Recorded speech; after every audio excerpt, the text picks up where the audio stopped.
லீலாவும் தியானத்தில் அமர்ந்து நிர்விகல்ப சமாதி நிலையை அடைந்தார். அஷ்டமா சித்திகள் மூலம் தன் கணவன் வேறு ஒரு நாட்டில் அரசன் செலுத்துவதையும், பல அரசர்கள் அவனுக்கு வணக்கம் செலுத்துவதையும், பல பணிப்பெண்கள் பணிவிடை செய்வதையும் கண்டாள்.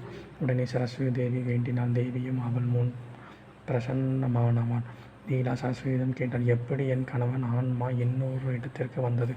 இது மாயமாக தெரிகின்றது. என்னிடமே மனம் பிரமை நீங்க பதில் கூறுங்கள்.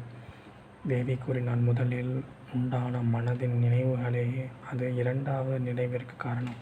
முதல் நினைவுகளே அடுத்த வரும் பிறவிக்கும் காரணமாகுது. இந்த உலகில் இன்னொரு பகுதியில் கிரிகிரமா என்னும் கிராமம் உள்ளது. அதன் ஊரில் வசிஷ்டர் என்னும் பிராமணன் வசிக்கிறார். அவரிடம் மனைவி பெயர் அருந்ததி.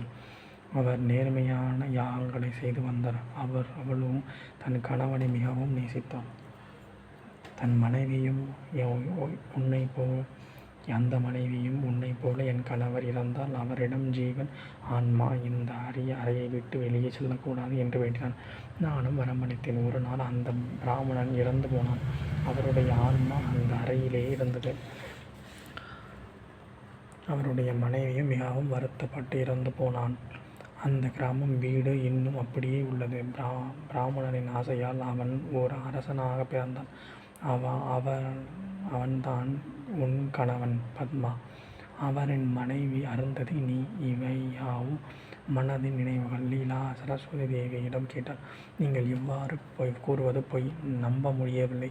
செய்தியும் ஒன்றும் கொன்று முரணாக உள்ளது.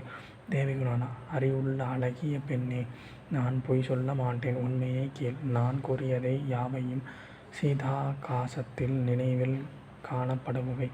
இறக்கும்போது நினைவுகள் அழிந்து விடுகின்றன. புதிய பிறப்பின் போது அவை ஞாபகம் இருப்பதில்லை.